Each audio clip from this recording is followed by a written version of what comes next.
오늘은 난파 직전의 사람들이란 제목으로 함께 말씀을 나누도록 하겠습니다. 오늘 설교를 시작하면서 한 장의 사진으로 시작하고자 합니다. 저 배의 이름이 무엇일까요? 저 배는 타이타닉입니다. 타이타닉호는 1912년 4월 10일 영국 사우스햄프턴에서 출발해서 미국 뉴욕까지 가기로 되어 있었습니다. 출발한 지 며칠 안 된 4월 14일 밤 11시 좀 넘은 시간에 북대서양의 빙하에 부딪혀서 가라앉기 시작합니다. 4월 15일 새벽에 그 배가 가라앉아서 승선했던 2200명 중에서 1517명이 사망하는 일이 있었습니다. 참 안타까운 일이지요.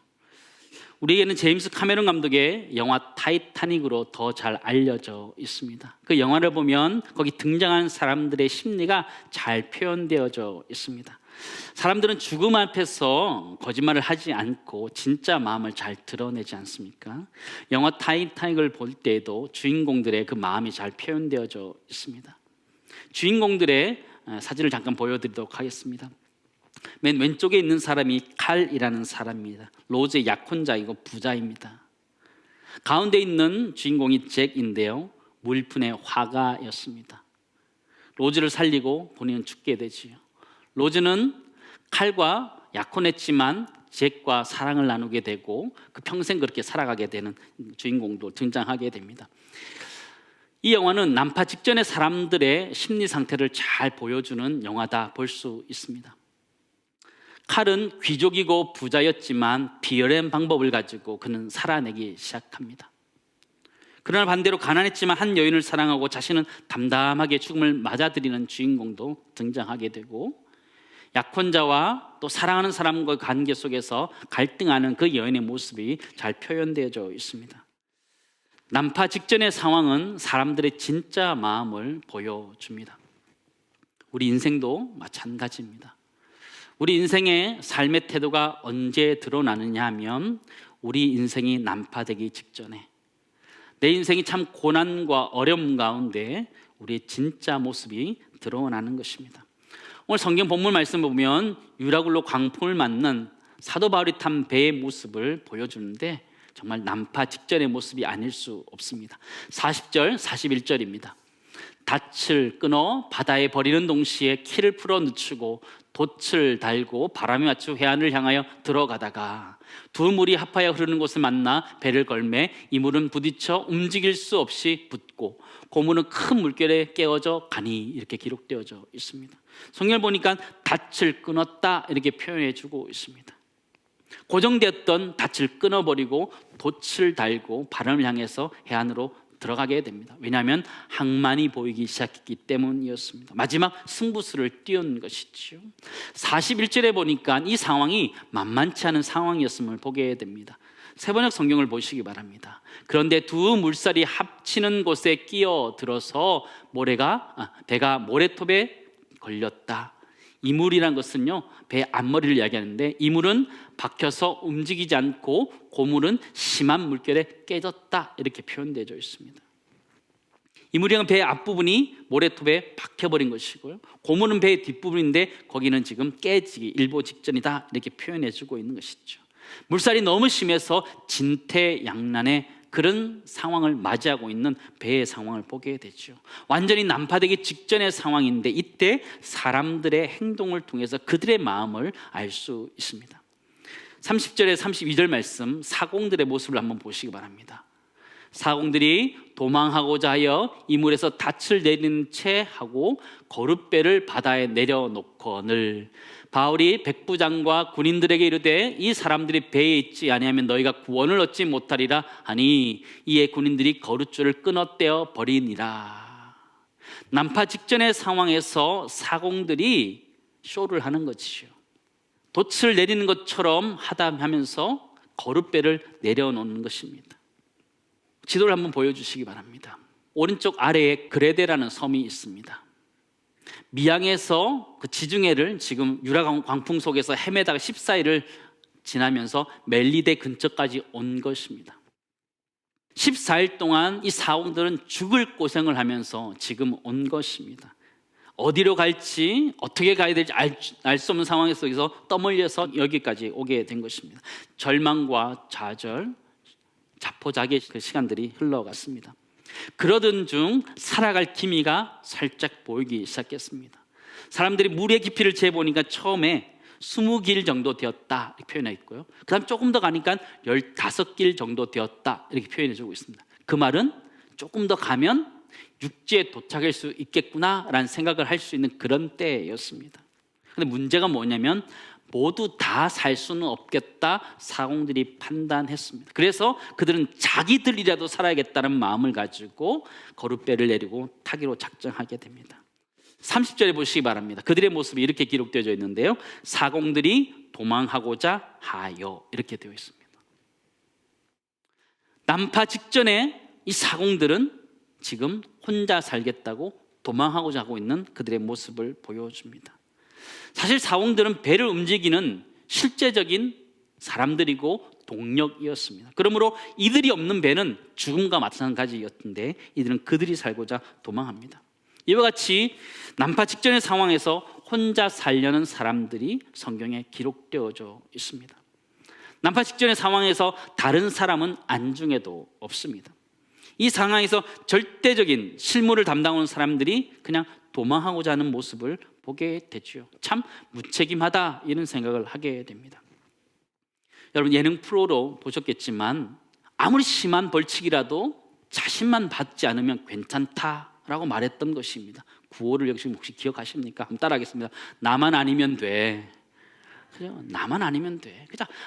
아무리 다른 사람이 굉장히 힘든 벌칙을 당해도 나만 아니면 괜찮다. 예능이니까 그렇게 얘기하는 것이죠. 그러나 오늘 성경에 등장한 사공들과 이 배에 탄 사람들은 사실 운명 공동체잖아요. 한 배를 탄 사람들인데 이 배에서 사공들이 도망간다는 것은 이들에게 죽음을 의미한 것과 마찬가지였죠. 그럼에도 불구하고 이들이 도망가고자 했던 모습을 우리에게 보여줍니다. 그렇다면 우리에게 있어서 난파 직전의 상황에서 우리는 어떻게 해야 될까요? 첫 번째 나오는 게 원하는 것은요, 난파 직전의 상황에는 공동체 의식이 필요하다라는 것이죠. 나 혼자 살기 위해서 바둥바둥 되는 것이 아니라 함께 살기 위한 공동체 의식이 필요하다라는 것이죠. 어려운 때일수록 가족이 필요하고, 어려울 때일수록 부부가 필요하고, 어려울수록 교회 공동체가 필요하다라는 것이죠. 한 마음 가지고 함께 헤쳐나가야 되는 것이 이 난파 직전의 상황이라는 것을 우린 잘 압니다. 코로나19의 엄중한 상황 속에서도 나 자신만 안 걸리면 돼 이렇게 생각할 수 있죠. 그러나 코로나19 변이 바이러스는 함께 조심해야 되는 것을 우리에게 가르쳐주고 있습니다. 얼마 전에 변이 바이러스가 생겼습니다. 오미크론 바이러스가 하는데 이 바이러스가 어디서부터 온 것입니까? 아프리카에서부터 오게 되었습니다. 오미크론 바이러스는요, 가나, 나미비아, 나이지리아, 남아공 등에서 발발해서 우리나라까지 지금 들어온 것이에요. 전 세계적으로 퍼지고 있는 것이죠. 그 얘기는 우리만 백신 맞고 우리만 건강하다고 해서 건강해질 수 있는 사회가 아니다라는 것을 이야기하는 것이죠. 함께 살아가야 되는 공동체라는 것을 이야기하죠. 그러므로 난파 직전에 있는 지금의 시대 가운데 우리가 살아갈 때 중요한 것이 있다면 그것은 공동체 의식이라는 거예요. 함께 잘 되어야 된다는 생각 속에서 함께 살아갈 수 있기를 간절히 소망합니다. 백신을 맞은 사람이나 백신을 못 맞는 사람이나 백신을 안 맞는 사람이나 함께 살아갈 수 있는 공동체, 그 공동체가 우리의 공동체가 되어야 된다는 것이죠. 서로 비난하는 것이 아니라 함께 살아갈 수 있는 방법을 찾고 공동체 의식을 가지고 살아가는 것이 우리의 인생이어야 된다는 것을 우리 다시 한번 생각했으면 좋겠습니다. 난파 직전을 맞이한 배에 있는 사람들의 반응이 참 다양합니다. 사공들은 도망하려고 했는데요, 오늘 로마 병사들은 보면 죄수들을 죽이려고 하고 있음을 보게 됩니다. 41절, 42절 우리 함께 읽도록 하겠습니다. 함께 읽습니다. 두 물이 합하여 흐르는 곳을 만나 배를 걸매 이 물은 부딪혀 움직일 수 없이 붙고 고문은 큰 물결에 깨어져서 가니 군인들은 죄수가 헤엄쳐서 도망할까 하여 그들을 죽이는 것이 좋다 하였으나, 그렇죠. 난파 직전에 있는 군인들의 모습을 한번 보시기 바랍니다. 배가 완전히 난파되기 직전이었습니다. 이때 군인들은 죄수들이 헤엄쳐서 도망할까 싶어서 그를 죽이자 제안하게 됩니다. 사공들보다 더한 것 같아요. 사공들은 그냥 본인들이 도망한다라고 하는데 이 군인들은 죄수들을 죽이겠다 이야기하고 있는 모습을 보게 되죠. 참 어려운 가운데 이렇게 행동하는 사람들이 있습니다. 왜 난파 직전에 군인들은 죄수들을 죽이려고 했을까요? 한번 생각해 보시기 바랍니다. 왜 난파 직전에 군인들은 죄수들을 죽이려고 했을까요? 오늘 성경에 보면 이 죄수들이 헤엄쳐서 도망할 수 있다, 이 얘기는 그들이 살 수 있는 상황이었다라는 걸 알매도 불구하고 이 군인들이 죽이자 제안하는 것입니다. 아직 죄수로 확정된 사람들이 다 아니었습니다. 사도 바울과 같이 미결수가 있었음에도 불구하고 그들은 그 자리에서 죽이겠다 이야기하는 것이죠. 우리 여기서 알 수 있는 것은요, 난파 직전에 책임을 회피하려는 사람들이 등장한다라는 것이죠. 본인들의 책임을 모면하기 위해서 이 죄수를 죽이려고 하는 군인의 모습을 보게 된다라는 것이죠. 죄인을 호송하는 입장에서 그들을 놓친다라는 것은 그들의 책임이 주어지기 때문에 그들을 죽이자 이야기하는 것이죠. 사도행전 16장에 보면 사도 바울이 옥에 갇혔던 적이 있습니다. 매를 심하게 맞고 옥에 갇혔습니다. 그러던 중 하나님의 기적 가운데 큰 지진이 일어나면서 옥문이 활짝 열리게 됩니다. 사도행전 16장 말씀 보시기 바랍니다. 이에 갑자기 큰 지진이 나서 옥토가 움직이고 문이 곧 다 어떻게 했다고요? 열리며 모든 사람의 매인 것이 다 벗어진지라. 27절, 간수가 자다가 깨어 옥문이 열린 것을 보고 죄수들이 도망한 줄 생각하고 칼을 빼어 자결하여 하거늘. 간수가 자결할 만큼 죄수를 지키는 것이 그의 사명이다라는 것이죠. 사명이다. 그러므로 오늘 성경에 나오는 이 군인들이 그 상황 속에서 이들을 죽이고자 했던 것은 어떻게 보면 당연하다 볼 수 있어요. 우리가 알 수 있는 것은 위기 상황에서 우리는 그 책임을 회피하려고 하고 모면하려는 상황들을 우리가 연출하게 된다는 것이죠. 더 나아가서 책임을 전가하는 일을 우리는 보게 된다는 것이죠. 근데 이 모습이 낯설지 않습니다. 첫째 사람 아담과 하와에게 보여지는 모습이기 때문입니다. 이들은 자신의 책임을 다른 사람에게 전가하였던 사람들이었습니다. 하나님께서 범죄한 아담과 하와에게 그 책임의 소재를 물으셨지요. 뭐라고 하셨어요? 내가 내게 먹지 말라 명한 그 나무 열매를 내가 먹었느냐? 이렇게 물었습니다. 근데 그때 아담과 하와가 똑같이 그 책임을 전가합니다. 창세기 3장 말씀 보시기 바랍니다. 우리 함께 읽습니다. 아담이 이르되 하나님이 주셔서 나와 함께 있게 하신 여자 그가 그 나무 열매를 내게 주므로 내가 먹었나이다. 여호와 하나님이 여자에게 이르시되 내가 어찌하여 이렇게 하였느냐. 여자가 이르되 뱀이 나를 깨물어 내가 먹었나이다. 그렇죠. 아담이 뭐라고 그러는 거야?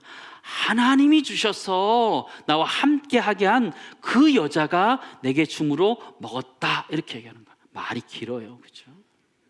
하와 뭐라는 거예요? 뱀이 꿰물어 이렇게 얘기해요. 말이 긴 거 보니까 아담의 책임이 훨씬 더 큰 것 같아요. 그죠? 감옥을 지키는 간수에게 있어서 책임이라는 것은요, 죄인들을 지키는 것이에요. 그리고 끝까지 호송해 가는 것이에요. 그러나 그것을 감당하지 못할 때 쥐고자 하는 일들을 보게 되지요. 자신들에게 책임을 추궁할까 봐 그것을 미리 해결하려고 하는 그런 사람들을 보게 되지요. 우리가 여기서 생각해 보여야 될 그 두 번째가 무엇이냐면 난파 직전의 상황에서는 책임을 회피하지 않고 책임을 감당해야 된다는 것이죠. 난파 직전의 상황에서는 책임을 회피하고 전가하는 것들이 필요한 것이 아니라 그 책임을 가져가야 되는 것이 필요하다는 것이죠. 오늘 성경에 나온 백부장에 보면 백부장 그 책임을 다하고 있음을 우리는 보게 됩니다. 군인들은 죄수가 도망할까 봐 죽이자 이야기할 때 백부장은 그것을 막아서게 됩니다. 이 43절 말씀 보시기 바랍니다. 백부장이 바울을 구원하려 하여 그들의 뜻을 막고 헤엄칠 줄 아는 사람들을 명하여 물에 뛰어내려 먼저 육지에 나가게 하고 그 남은 사람들은 널조가 혹은 배 물건에 의지하여 나가게 하니 마침내 사람들이 다 상륙하여 구조되니라. 백부장이라는 사람이 책임지고 컨트롤하는 거예요. 수영할 수 있는 사람, 헤엄할 수 있는 사람은 먼저 내려서 가라. 나머지 사람들은 배의 물건들을 가지고 가고 있는 모습을 보게 되죠. 성경에 보니까 사람들이 다 상륙되고 구조되었다 성경 기록해 주고 있음을 보게 되지요. 율리오라는 사람의 책임 있는 모습을 통해서 모든 사람들이 구원 얻는 모습을 보게 되지요. 율리오라는 사람이 성경에 보시면 바울을 구원하려 하여 이렇게 표현되어져 있습니다. 이 율리오라는 백부장이 변화되었던 것을 보게 되지요. 배 안에 있었던 사람 중에서 특별히 율리오라는 이 백부장의 변화라는 것은 사도 바울이 앞으로 복음을 전하러 로마에 갔을 때에 로마의 사람들이 변화될 것이라는 작은 사인과 같은 것이었죠. 하나님은 난파되는 상황 가운데서도 그의 복음의 동력자로서 활동할 수 있는 백부장을 붙여주셨음을 우리는 보게 되지요. 난파 직전에 그렇죠? 어떤 사람은 도망하기도 하고 어떤 사람은 책임을 회피하기도 하죠. 그러나 어떤 사람은 직접 그 문제 가운데 개입해서 이야기하기 시작합니다. 바로 사도 바울입니다. 33절에서 34절 말씀 보시기 바랍니다. 우리 같이 읽습니다. 날이 새어가매 바울이 여러 사람에게 음식 먹기를 권하여 이르되 너희가 기다리며 먹지 못하고 줄인 지가 오늘까지 10나흘인즉 음식 먹기를 권하노니 이것이 너희의 구원을 위하는 것이요 너희 중 머리카락 하나도 잃어버릴 자가 없으리라 하고. 음식 먹을 겨를도 없이 지금 유라굴로 강풍 속에서 몰아쳐서 지금까지 왔던 거예요. 쉬운 말로 밥이 목구멍에 넘어가냐 그럴 상황이었던 거예요. 폭풍이 너무 쳐서 밥을 챙겨 먹을 겨를도 없는 거예요. 배멀미하고 구토하고 난리가 난 것이죠. 기진맥진한 것이죠. 이 상황에서 사도 바울이 사람들에게 음식을 먹으라 권면하는 거예요. 참 다양하지요. 난파 직전에 도망하는 사람도 있고, 그렇죠? 책임을 회피하는 사람도 있는데 사도 바울은 먹어라 이렇게 표현하는 거죠. 완전히 탈진해 있는 엘리야를 위로하시는 하나님의 모습을 보는 듯하다라는 생각을 해보게 됩니다. 여러분 아시는 것처럼 엘리야 선지자가 완전히 탈진해서 그가 죽기로 각오합니다. 로뎀나무 안에서 그냥 죽기를 각오하지요. 그때 하나님께서 천사를 보내서 그를 어루만지시고 그에게 먹이십니다. 열왕기상 19장 말씀 보시기 바랍니다. 여호와의 천사가 또 다시 와서 어루만지며 이르되 일어나 어떡하라? 먹으라. 내가 갈 길을 다 가지 못할까 하노라 하는지라. 같이 읽습니다. 이에 일어나 먹고 마시고 그 음식물의 힘을 의지하여 40주 40야를 가서 하나님의 산 호렙에 이르니라. 그렇게 기록하고 있죠. 열왕기상의 표현이 참 재미있지 않으세요? 성령의 힘을 의지해서 갔나요? 음식물의 힘을 의지해서 갔나요? 음식물의 힘을 의지해서 갔다 이렇게 표현해 주고 있어요. 절망 가운데 빠져있는 엘리야를 일으켜 세운 것이 그 음식물의 힘이다라는 것이죠. 여러분 기력이 딸리실 때 잘 드시기 바랍니다. 기도만 한다고 해서 기력이 생기지 않습니다. 기도도 하시고 잘 드셔야 됩니다. 사도 바울은 지금 엘리야를 먹이셨던 하나님처럼 이 사람들에게 먹으라 권면하고 있는 거죠. 근데 오늘 성경을 자세히 보시면 이 장면이 굉장히 낯이 있는 장면이라는 걸 보게 돼요. 35절 말씀인데요. 떡을 가져다가 모든 사람 앞에서 하나님께 축사하고 떼어 먹기를 시작하매라는 것이 어떤 장면이에요? 성찬식의 장면이에요. 성만찬을 하고 있는 장면인 거죠. 단순히 먹으라라고 말한 것이 아니라 주님의 살과 피를 떼서 이들에게 나눠주고 있는 모습을 성경은 우리들에게 가르쳐주고 있는 거예요. 그 전까지 모든 사람들 사도 바울을 신뢰하지 않았지만 이 폭풍을 지나면서 모든 사람들이 사도 바울을 신뢰하게 되었어요. 사도 바울은 지금 그 배 안에서 성찬식을 베풀고 있는 모습을 보여준다라는 거죠. 목구멍에 밥이 넘어가지 않는 상황에서 사도 바울을 통해서 떡을 받아서 먹게 됩니다. 음식을 먹는다라는 것은요, 살겠다는 의지를 이야기하는 것입니다. 살겠다 의지가 있으면 먹게 되는 것이죠. 오늘 사도 바울은 성찬식을 하면서 그들을 먹이고 있습니다. 성찬식이란 것이 무엇입니까? 성찬식이란 것은요, 주님이 내 안에, 내가 주님 안에 하나 되는 것입니다. 지금 난파 직전의 상황에 있지만 하나님이 그들과 함께 하시고 함께 동행하시고 있다라는 것을 깨닫게 하는 것이 성만찬이라는 것이죠. 그러므로 지금 이 시간 사도 바울은 그냥 음식물만 나눠 먹는 것이 아니라 주님이 그들과 함께 하심을 확신 주고 있는 모습을 우리는 발견하게 된다라는 것이죠. 마지막 세 번째 나누기 원하는 것은요, 난파 직전의 상황에서는 어떻게 된다고요? 더 잘 드셔야 돼요. 코로나 시대에 더 잘 드셔야 돼요. 더 챙겨 드세요. 삼시세끼 꼬박꼬박 다 챙겨 드셔야 돼요. 그리고요, 주님이 나와 동행하고 있음을, 성만찬을 통해서 주님이 나와 함께 하심을 기념하는 것처럼 우리 인생 모두 살아가는 어려움 때마다 기도하면서 하나님 나와 함께 하심을 체험하고 깨닫는 것이 중요하다고 우리에게 말씀하고 있다라는 것이죠. 이제 말씀을 정리하기 원합니다. 난파 직전의 사람들 우리가 살펴봤는데, 어떤 사람들은 도망하려 했던 사람도 있고, 어떤 사람은 책임을 이렇게 회피하는 사람들도 있었고요, 어떤 사람은 직접 개입해서 떡을 나누는 사람도 있었습니다.